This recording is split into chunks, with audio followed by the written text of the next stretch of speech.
over 1,000 business owners and entrepreneurs about challenges they faced inside of their businesses. So oftentimes when I put together presentations, in addition from doing research on the topic, I draw from my own experiences over 20 years in working with those clients and their issues and stories, and how we came to solutions, and often intertwine that into the presentation. So some of this is really stuff that we have used and practiced through the course of the years. So just wanted to share that much. If you're curious to know anything else about my background and experience, please feel at liberty to find me on LinkedIn.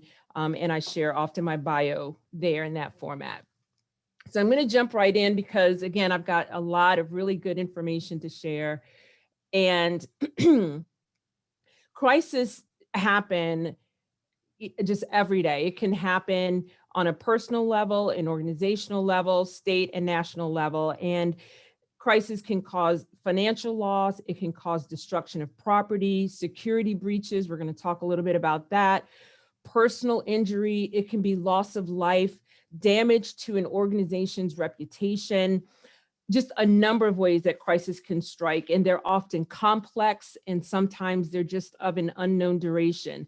And as the crisis unfolds, circumstances can change along with requirements and roles and responsibilities of the people who are involved in the crisis.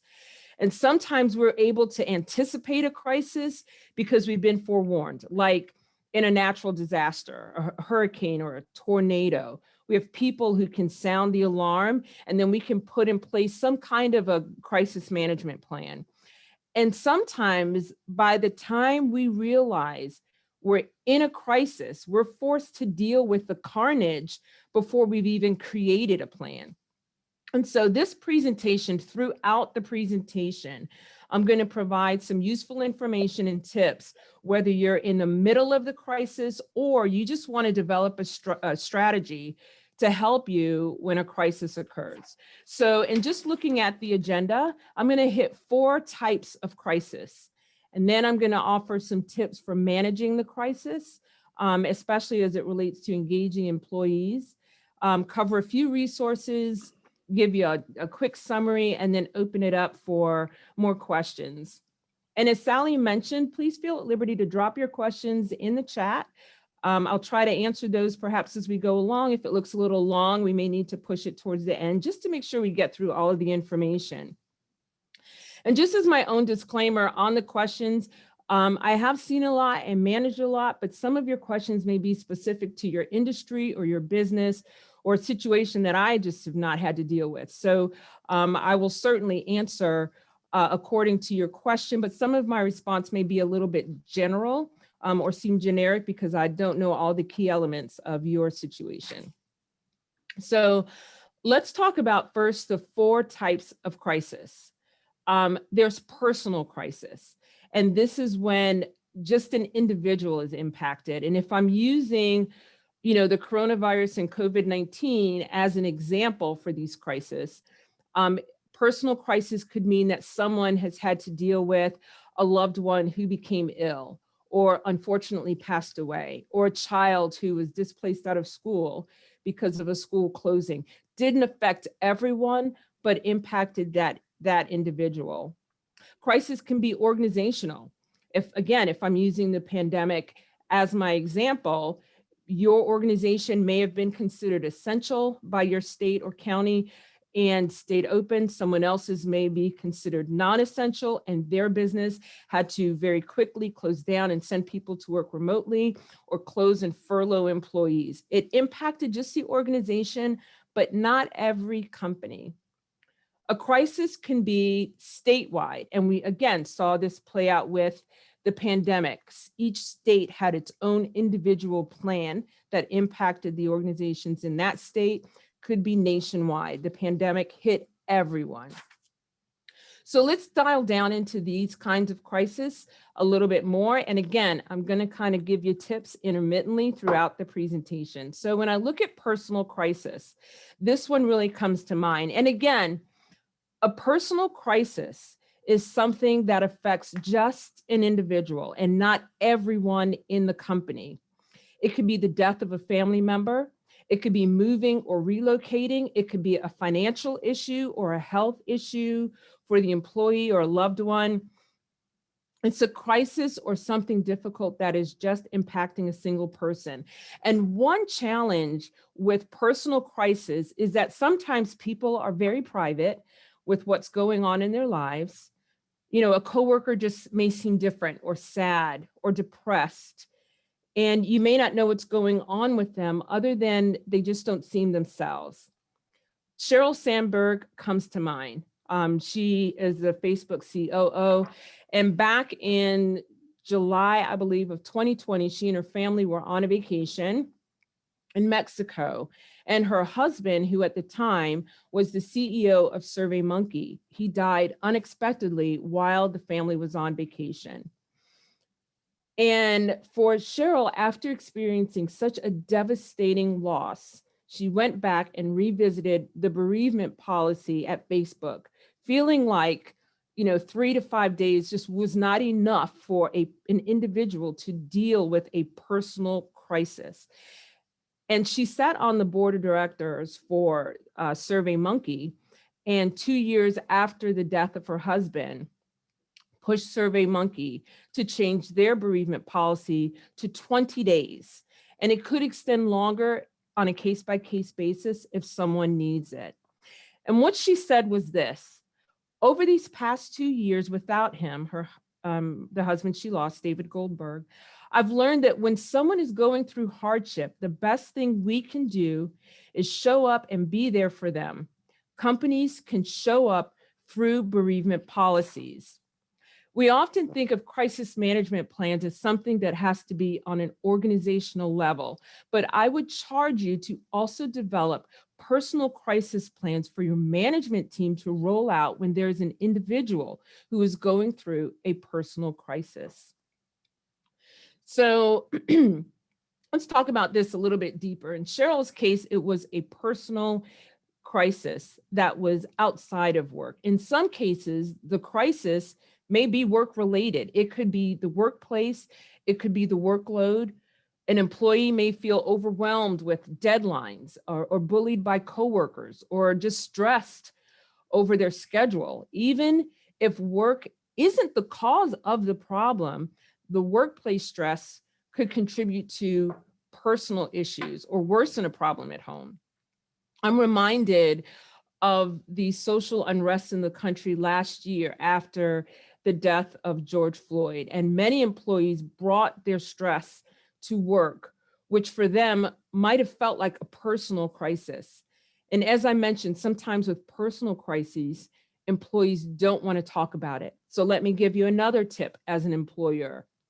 Learn how to create a safe space so that employees feel okay saying, I'm not okay. And we'll talk about that a little bit further down in the presentation. But add that to your personal crisis plan as you're putting one together. Also, plan for an exit. Even if you do your best to accommodate an employee who's going through a personal crisis, there's always the possibility that the employee will quit or just need some time away from work, as in the case with Cheryl Sandberg. And it's important to plan ahead for that eventuality, even if you feel like the situation was handled well. And it's very difficult for an employee who may need time away from work to deal with the personal crisis to then feel guilted by a supervisor explaining to them that the company just can't have you away for this long because we need you here. So develop a plan for the exit. And sometimes there are layers that you just don't know about when someone is dealing with a personal crisis. So I'll cover some strategies to deal with that a little bit later in the presentation. Conversely, plan for the return. Just as important as having the plan for the employee to leave, you want to plan for the employee to return to work. And so if their work duties were assigned to someone else, taken over by a coworker, make a plan to transition it back either gradually or all at once.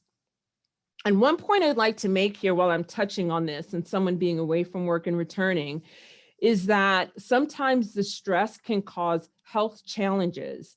And some of these health challenges could qualify an employee for time away from work under the Americans with Disabilities Act. And that's only going to apply if you have 15 or more employees. Mental health issues, some of them are covered under the Americans with Disabilities Act. It could include diagnosis of anxiety or depression brought on by the crisis or the stress of that. And so while I'm not going to take a deep dive into understanding ADA, I will say that if you want to learn more about how to provide that accommodation or what your obligations are under the law, again, 15 or more employees, you can visit that website that I've put on the screen. Great website, and it will help you in developing that part of the personal crisis plan for your employees. Next, I want to talk about organizational crisis. And this, again, is a crisis that impacts the entire company. And this could be a power outage. It could be bad publicity. It could be a natural disaster, forced closing. And honestly, that list can go on and on. For example, this is one that hits close to home. Now, I will say this. I'm not a Garmin user. I'm all team Fitbit. If my Fitbit isn't charged properly, it could stop me from going outside and walking and running, because if Fitbit didn't track it, did it really happen? But anyways, I digress. So for example, in late July of last year, fitness brand Garmin fell victim to a ransomware attack. And it literally brought the company to its knees. And I don't know if you all watched that play out in the news last year, but it was something else, because Garmin not only provides this kind of fitness tracker like you see on the screen, but they also have GPS services that's used by small plane pilots. So it literally brought a lot of people to a halt. Garmin paid a multi-million-dollar ransom to obtain the decryption key to restore the data that was scrambled by the malware. And the attack took many of its products and services offline. And the ransom payment was apparently made through a ransomware negotiation company. I didn't even know such a thing exists, but it says to me this must happen far more often than we hear about. And so again, when you hear of these kinds of threats and challenges, begin to look at your own processes and add that to your crisis management plan. And subsequently, Garmin recovered its data that was held hostage as a result of the attack. So let's kind of dissect that a little bit, because there's 4 phases of crisis management. There's the mitigation phase, and this includes the steps to reduce the probability of a negative outcome. Honestly, it's very similar to looking around your own workplace building or in a school or a mall or someplace that is very large, and you can see where they maybe have fire alarms. That is them trying to mitigate that situation by having those alarms in place. And for Garmin, this might have been handled by the IT department in doing some kind of risk assessment. Do we have backup servers? Do we have offsite servers? And then there's the preparedness phase. And these are the activities that prepare for crisis or emergency response to minimize the consequences. Think of it when you were in school and you had the fire alarm, but you also had the fire drill. The fire alarm is mitigating, the fire drill is your preparedness. So for Garmin, this may have been investigating the power of backup servers. And I don't know what that looks like for your organization, but begin to think through, how do we mitigate and how do we get prepared when you're looking at your risk assessment. The next phase is response. This is really key. And this is the phase where the spotlight is fixed on the company and all the people involved in the crisis, whether they like it or not.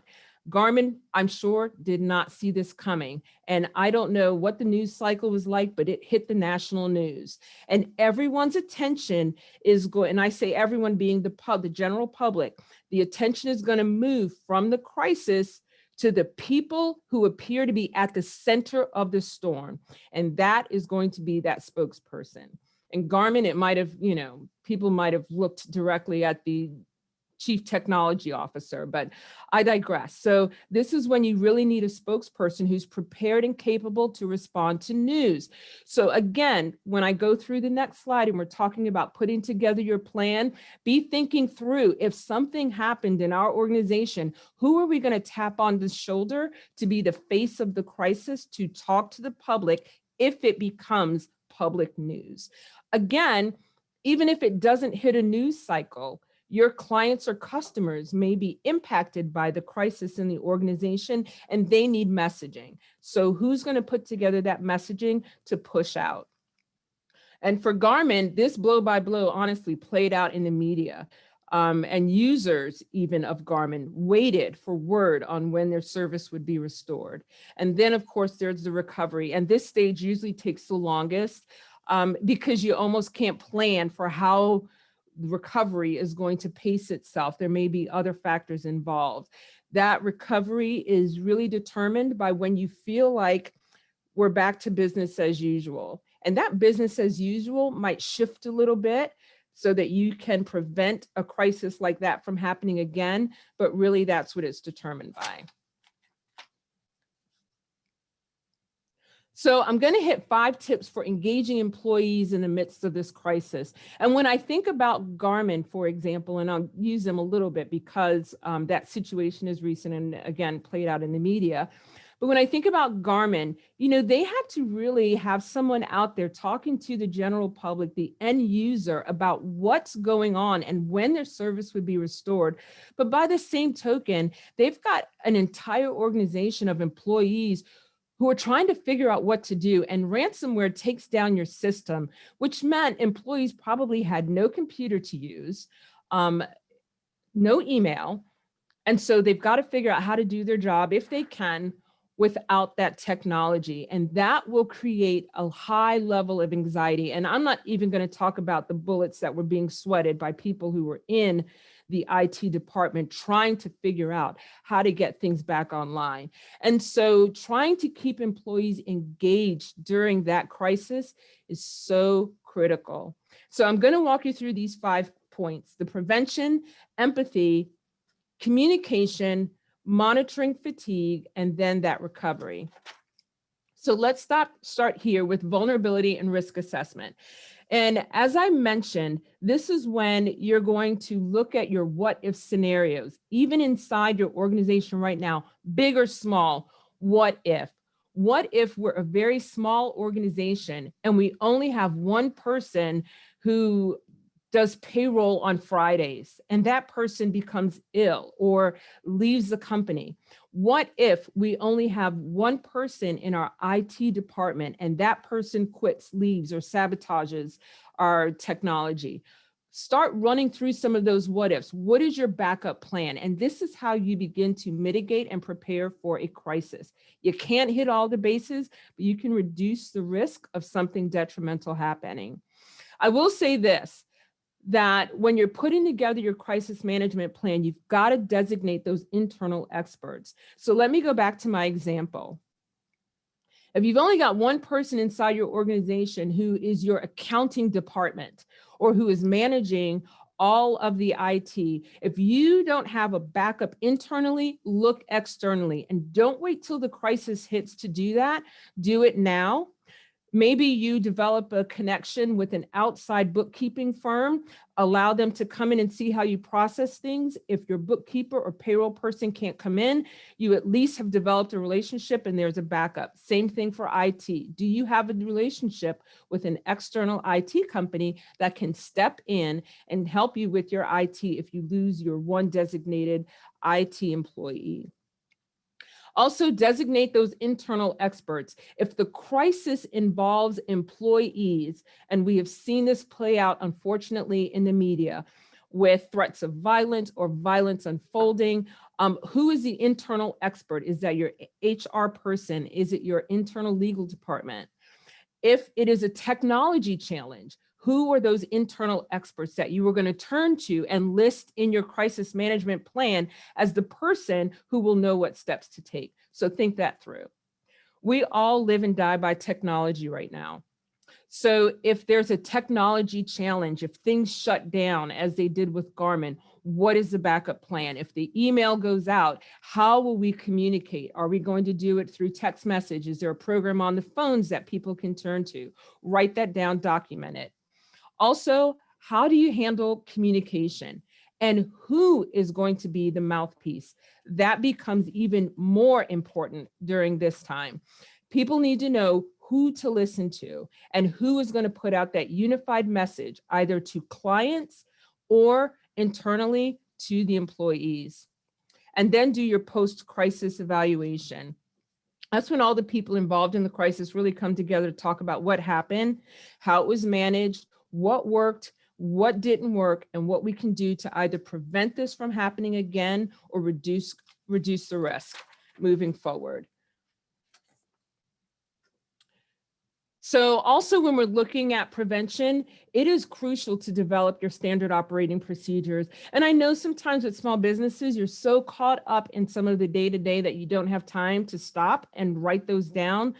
But understanding those standard operating procedures will allow the business to continue moving forward. Whether, again, we're in the time of a pandemic still, and if someone becomes ill and cannot come to work, because if you test positive, you're not coming back into the office to clean things up so that you can then take a leave, you're just not coming back. And so if you've got those standard operating procedures documented, it's very easy or easier to disperse those responsibilities.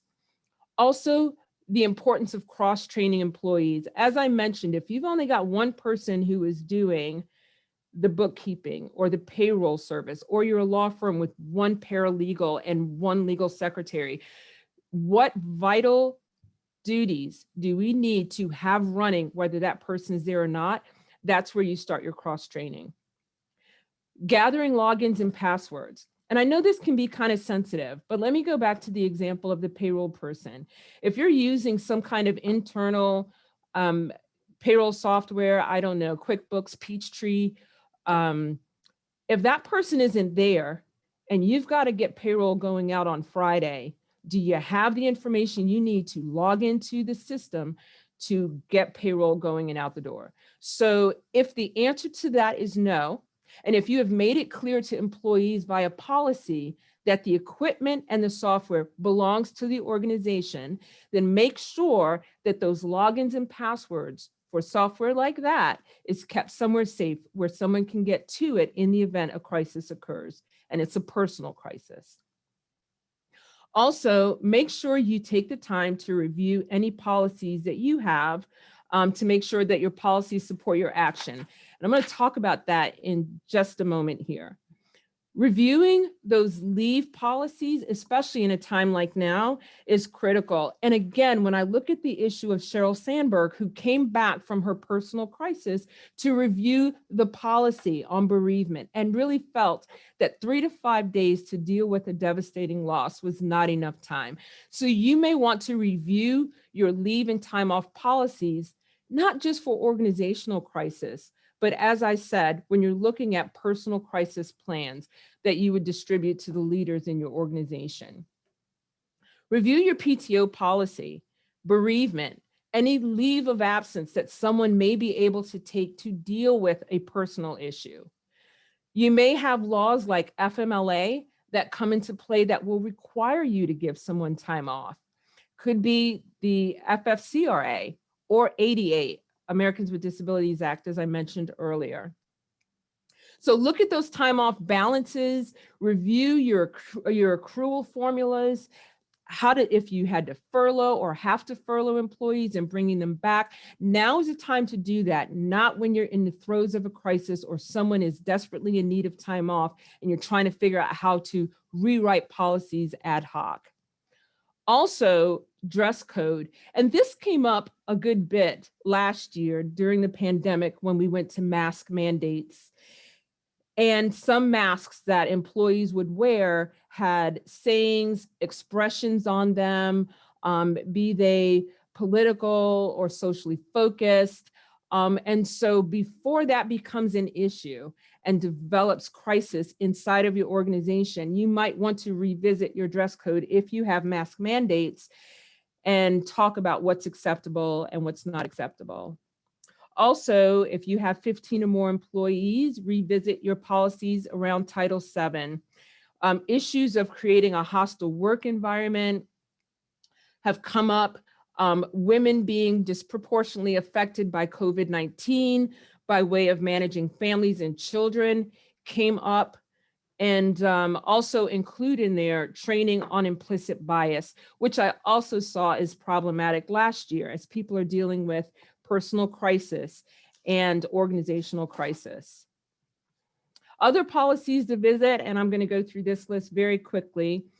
Retaliation, again, I saw this. And when you've got an issue, as we did last year, of just social unrest around a racial climate, issues of retaliation and violation of Title VII were heightened. And not only did that create personal crisis, but it also unfolded in organizational crisis. And many of us saw that play out in social media postings and other places. So when you're putting together your crisis plan and you're thinking through how do we keep employees on board, revisit your policies and remind employees of the company's position on certain issues, like retaliation. Shutdown and closing procedures. Again, make sure the employees are aware, revisit your policy. There were many organizations that closed without a lot of forewarning because perhaps protests were coming through. Right now, again, we're seeing weather as an issue. And so make sure people know what to do if your organization is going to shut down or close. Include that in your crisis management plan. Bullying and workplace violence goes without saying. Visitors in the workplace, that becomes an issue when we're in a pandemic. Many organizations would allow visitors to come in, sometimes family members to go visit family members at work. So before it becomes an issue and before someone's feelings get hurt, revisit that in your policy. Also, social media and complaint reporting and your open door policy. Take a look at those. Again, my focus right now is on engaging your employees in the middle of a crisis. And I reviewed, some of you may have seen this, the pledge that was put out by the IBM CEO. I thought it was really, really good that he put this out because when employees are going through a disruption, like being pushed to work from home when perhaps that wasn't the original plan, or it is starting to really weigh on them mentally, for an employer to put out a message that says, I see you and I care about you, really helps keep them engaged in what is going on in the organization and with their work. And so he put out this pledge, and I'm just going to read it, just a little bit of it to you. I pledge to be family sensitive. I want everyone on a video call with me to know that if they have to put the call on hold and handle a household issue, it's 100% okay. I pledge to support flexibility for personal needs. I acknowledge we are all balancing our work and personal lives in a new circumstance, and I encourage those who are homeschooling or providing care and other needs to block time on their calendar during the day to focus on some of those activities as needed. I pledge to support not camera ready time. I'm not going to ask people to turn on their cameras or video on calls when they're just not feeling ready. I pledge to be kind. I'll keep in mind that I'm showing up in someone's home. I pledge to set boundaries and prevent video fatigue, which we are hearing also a lot of. I'll use new time limit boundaries for meetings, like instead of always saying the standard 30 minutes or an hour, shorten that to 15 or 20 minutes and 40 or 45 minutes. I pledge to take care of myself. I thought this was really key that he pushed and encouraged employees to do that, to make it a priority to take care of me physically and mentally, to stand up frequently and stay hydrated, to block out time on the calendar to have lunch and dinner away from my workspace. I pledge to frequently check in on people. I will frequently check in on the physical and mental health of my coworkers, and I pledge to be connected. I pledge to create social interactions virtually with my coworkers, whether it's a coffee break, happy hour, game night, karaoke. One thing I thought was really neat that we did in our organization for a little bit of time was during our weekly staff meeting, at the start of the meeting, we would kind of had a non-work related game or interaction. And I remember the first time we rolled that out, one of our team members had a virtual scavenger hunt, and you had a time limit, and you went through your house and you got all these really fun things that were on the scavenger hunt list. And then you got to show those things during the call. And I can tell you what I found so first time in a long time, I'd seen my own coworkers smiling and laughing. And so it's so important to remember that we are still human. Next, and this is really important, develop a communication strategy. Understand in the midst of a crisis, as I said with Garmin, you've got to establish who will be the messenger externally and internally. Internally, if there's an organizational crisis, employees need to hear from you. Determine what information is going to be shared. Last year, when the pandemic hit and we were going through shutdown orders, World at Work did a survey and found that 35% of employers were sharing information every few days and 29% were sharing information daily. Employees need to hear from you to know what is going on inside the organization, and then determine how the information is going to be shared. And it may look different depending on the information you've got to push out. It could be virtual meetings, a quick text message to say, hey guys, we're closing the office early today, or hey guys, we need everybody to jump on this emergency call. It might be email, phone call, etc. And number 4 on here is key when we're talking about engagement.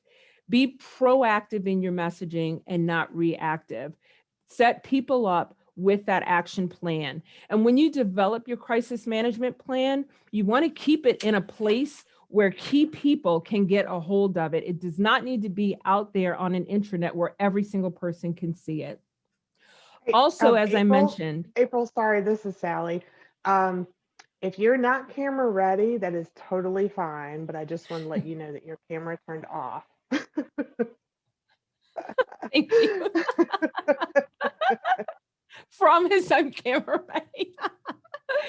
Thank you. I did not realize that had happened. I didn't know if there was like something that happened that made you like go, I am camera ready and now I'm not. So let me show you what this looks like on the call. Just turn my camera off. Sure. Thank you for saying that.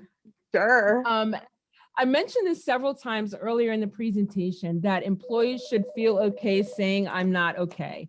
And that is so critical when we're talking about engaging employees in the midst of a crisis. I think about the pandemic, the civil and social unrest that went on last year, right through the elections. And honestly, people showed up at work physically or on their cameras, but they were not internally okay. And so there are things that employers can do to support them. And again, put this in your plan, because it's not just a focus on keeping the business going. It's also putting focus on making sure employees are there to show up to do their job, which keeps the business going. So make sure you dial your organizational plan down into what is personal. So I'm always mention EAPs or counseling services. I'm not tied to anyone. I just know that they really help. Sometimes employees don't want to tell you what is going on in their life that could be creating personal crisis. But if you as an employer can provide them with someone or encourage them to seek support from someone where they can be vulnerable, honest, and get good feedback, then you are helping them, and that may help them stay engaged in the organization. Also, developing small or affinity groups is a way to keep employees connected. And engagement, is really tied to the emotions you feel with work.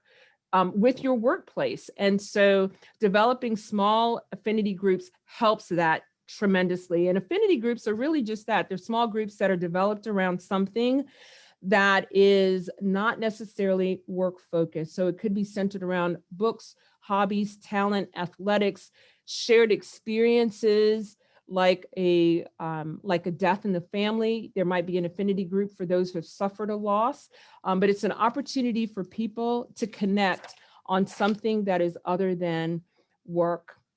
Also, and this is always one of my favorites, is the importance of physical activity. For some of us who may be working remotely, you're sitting at your desk or at your kitchen table or at a counter, and you are focusing on work. And stationary, being that stationary and sedentary, does terrible things to your health and to your psyche. And so it is so important to remember to incorporate physical activity.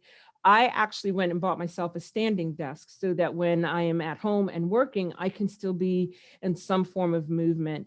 Employers may engage a water challenge. I've heard a lot of those where you're encouraging people to drink a certain number of ounces of water each day. You can encourage people to stretch after each call or Zoom call, something to get their bodies moving. Once an employee has shifted from being engaged, fully connected, to disengaged, which is, we sometimes call it the working unemployed. That's just someone who's kind of putting out the work and that's it. They're doing what's asked of them and that's it. Sometimes if left without a connection, they will move into an unengaged state and become toxic to the workplace.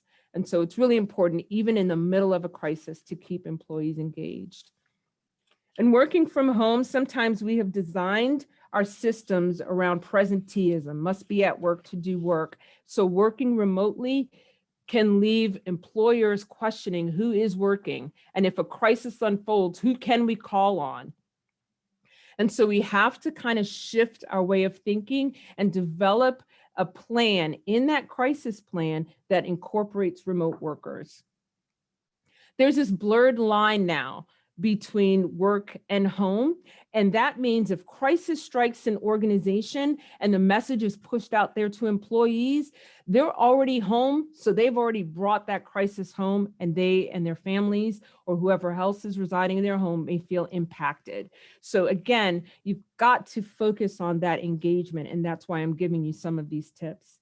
There's also that feeling of isolation, lack of technical support. And I think I am not a techie, but I have been challenged with technical help. And sometimes it can make you feel removed and disconnected if you work in an organization that had IT support right there at your fingertips. And also time management.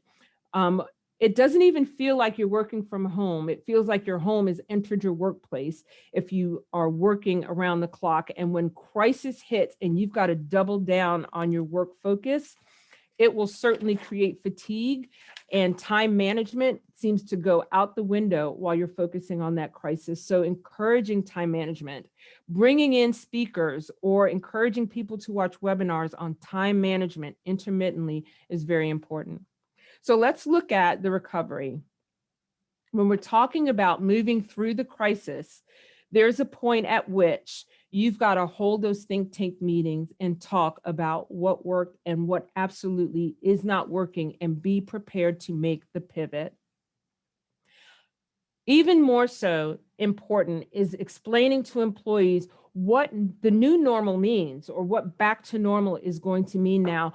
I know that there are many employers who are now making remote work a permanent part of their workplace model, and that is now their new normal. And so explaining that to employees reduces stress and anxiety and may pull someone out of personal crisis when they know there's a plan. We are now at a new normal, and I just need to adjust. Lastly, I'm going to say this part: make training ongoing. Teaching managers and other employees how to have difficult conversations is key to preventing that level of fatigue that moves someone from engaged to disengaged, the shutdown. So creating this safe space for employees is so important. And I love the book, Crucial Conversations. There are other books out there about how to create a safe space so that you as an employer or as a coworker can talk to employees, whether it's an organizational crisis or a personal one. Learning to de-escalate tense situations, and that will happen in the midst of many crises. People are running up and down the halls, or people are pacing back and forth on the, in their home, and someone gets on the phone with them. It could be a customer, it could be a coworker, and they just unleash because of all of this tension. And so the art and skill of being able to take that down to a place where we can understand one another is key. These are trainings that should just be ongoing.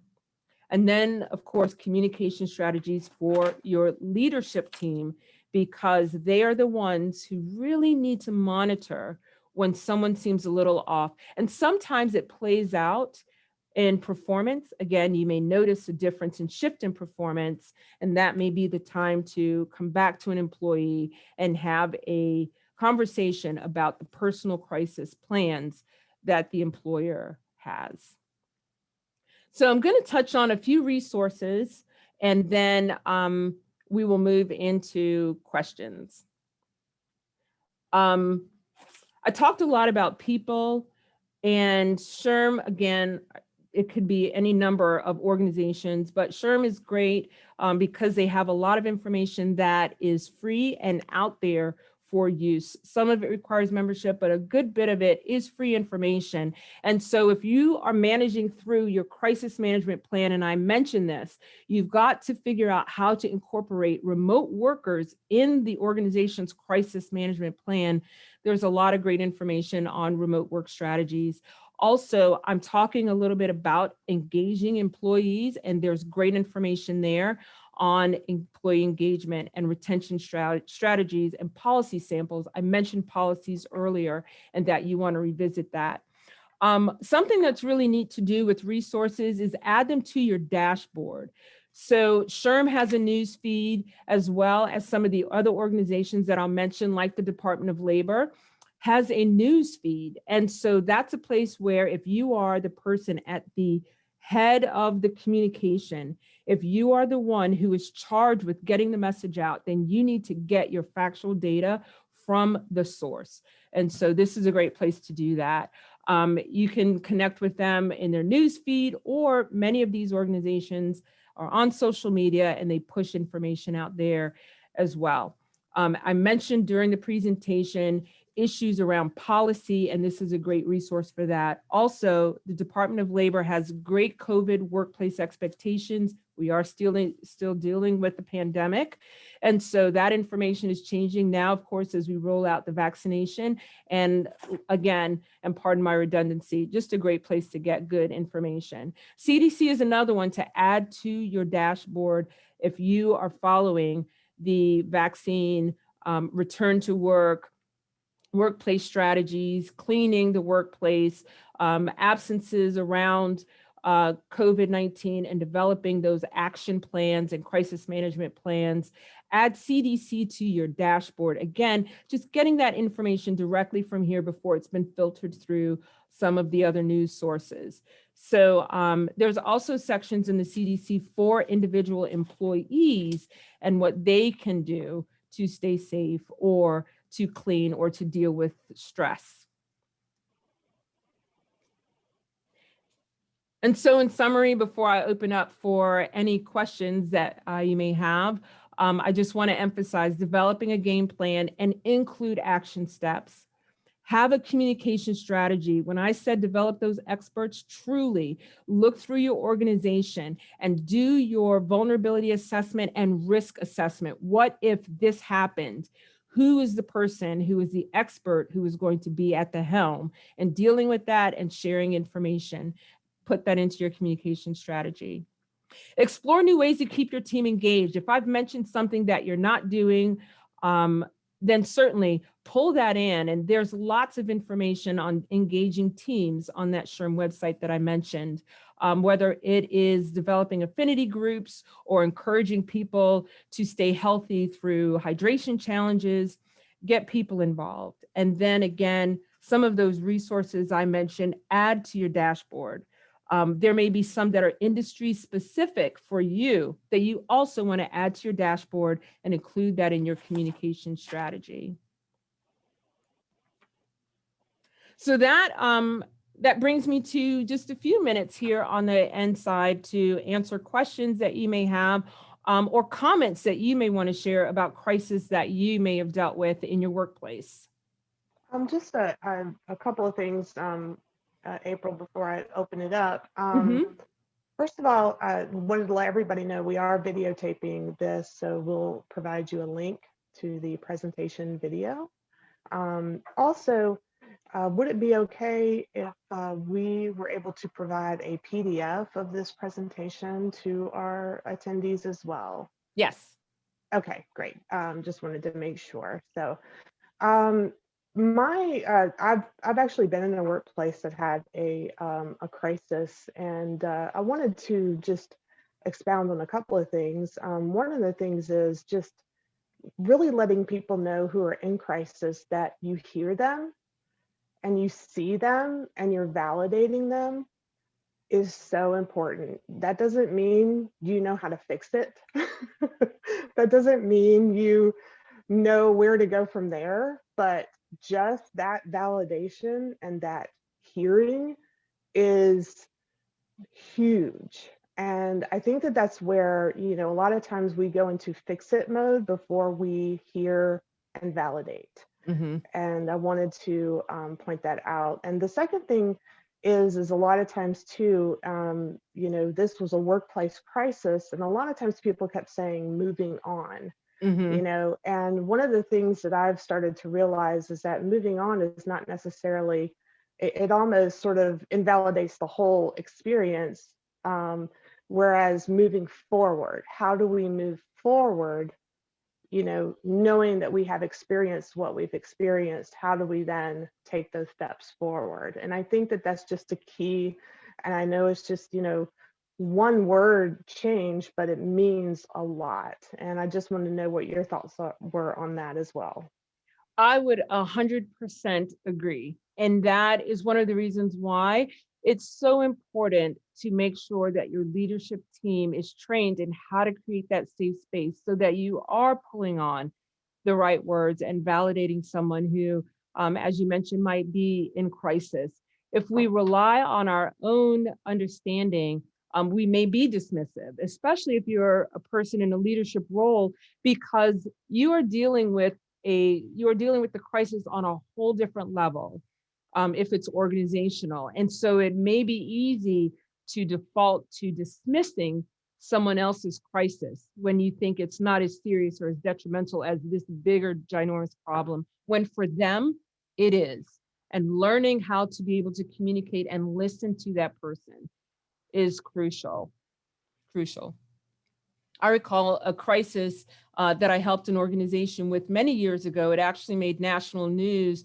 It was a swim school in Charlotte, and one of the instructors was murdered.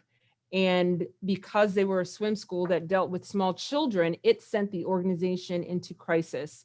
They were dealing with the crisis of the coworkers, the impact to the business, because now parents were forced to have a very difficult conversation with their own children. And for some parents, it was easier to just avoid it. So they lost a number of their students. And so I came in and helped them. We were developing the crisis plan as they went, because that wasn't something they planned for. They planned for people to quit, or for the school to be closed, or for there to be some kind of disease that would spread because they were in the water around each other. But that wasn't one they saw coming. And the media attention wasn't something they saw coming. And so we were dealing with personal crisis plan and organizational crisis plan at the same time. Great, thank you. Does anybody else have a question? If you want to, uh, okay, Anne talked about ongoing training in areas of communication and emotional intelligence, along with crisis management, is a great way to prepare and stay prepared for the unexpected crisis. Absolutely. I think the best Absolutely. time to prepare for crisis is when you're not in crisis. When you're not, I say this all the time. If anyone has flown on a plane, before the plane leaves the runway, the flight attendant is giving you all basic instruction that you need. They do not wait until we are in the throes of turbulence to begin to tell you what to do if this doesn't pull through. They tell you before you've left the ground. And so again, I think employers really need to take that same approach in preparation. You want to do those things, include that training before the crisis hits. 100% agree.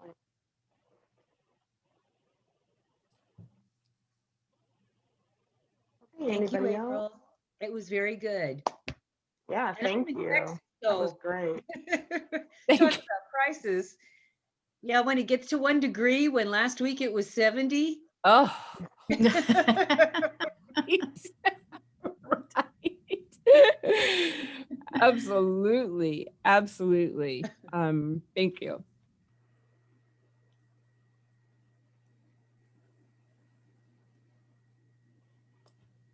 Kay Donald, I'm not sure. Do you have a question? I don't. I don't. So I just appreciate you guys going over some of this. I've been doing, I don't know if any of you guys are doing the Ogletree employee relations certification. I did that this morning and they were talking about some of this a little bit, bullying, things like that, violence in the workplace. So, I mean, it's real for sure. So, but all good points. One of the things that I learned from a Clemson professor who works with trauma is, people, especially when you think about our frontline workers working in the COVID area and having to deal, like hospital workers having to deal with COVID patients, and then they see, um, you know, for example, crowds of people gathering and partying and not, taking things seriously. It's, one of the things she was saying is that's actually very traumatizing Mm-hmm. for the doctors and nurses and people that are working with COVID patients, because they see how serious this is, they see the effects of it, and when they see people, not taking it seriously, it's, for them, it almost it almost perpetuates kind of a PTSD, and actually not even a PTSD. They're still in almost acute stress disorder at this point, and we'll probably be seeing effects of a PTSD long after this as well. I would 100% agree. And, it takes me back to the number of retail store and grocery store workers that I would see in little vignettes on social media and sometimes in the news, of, a frontline worker enforcing a mask mandate policy for their company and being confronted by a shop or patron who does not want to comply, and the crisis that unfolds and the trauma that creates for that employee who is just trying to do their job and enforce a policy that they perhaps themselves did not write. And that is where, as I said, teaching all of your employees on the importance of de-escalation, learning how to listen, because that patron is probably almost in crisis or about to fall into one. And the employee, if they are able and have the skill set to bring that down a few degrees, is so helpful. It makes a difference. And it says from an employer to the employee, we had a plan for this. We planned for this crisis.